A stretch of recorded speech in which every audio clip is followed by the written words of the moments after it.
السلام علیکم۔ Essence Islamic history میں خوش آمدید۔ بسم اللہ الرحمن الرحیم۔ ایک دفعہ ایک عورت کا بچہ گم ہو گیا۔ وہ اسے قافلے میں ڈھونڈتی پھر رہی تھی۔ وہ ایک آدمی سے بچے کے بارے میں پوچھتی۔ بالآخر اس کا کھویا ہوا جگر گوشہ مل گیا۔ اس نے لپک کر اسے سینے سے لگا لیا، مگر اسے یقین نہ آتا تھا۔ وہ بار بار اس کا منہ دیکھتی اور خوب پیار کرتی۔ ہر شخص اس کی کیفیت سے متاثر ہو رہا تھا۔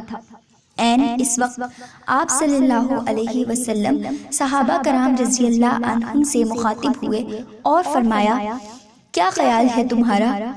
یہ عورت اپنے بچے کو آگ میں ڈال سکتی ہے؟ سب نے عرض کی، نہیں، یہ ایسا ہرگز نہیں کر سکتی، کیونکہ اسے اپنے بیٹے سے بے پناہ محبت ہے۔ آپ صلی اللہ علیہ وسلم نے یہ سن کر فرمایا، اللہ تعالیٰ کو اپنے بندوں سے اس سے کئی گنا زیادہ محبت ہے۔ وہ ہرگز نہیں چاہتا کہ اس کے بندے دوزخ کی آگ میں جلیں۔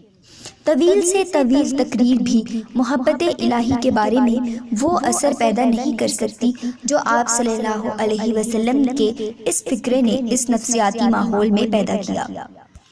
ناظرین، اگر آپ کو ہماری یہ ویڈیو پسند آئی ہو تو ہماری ویڈیو کو لائک کریں اور ہمارے چینل کو سبسکرائب کر دیں۔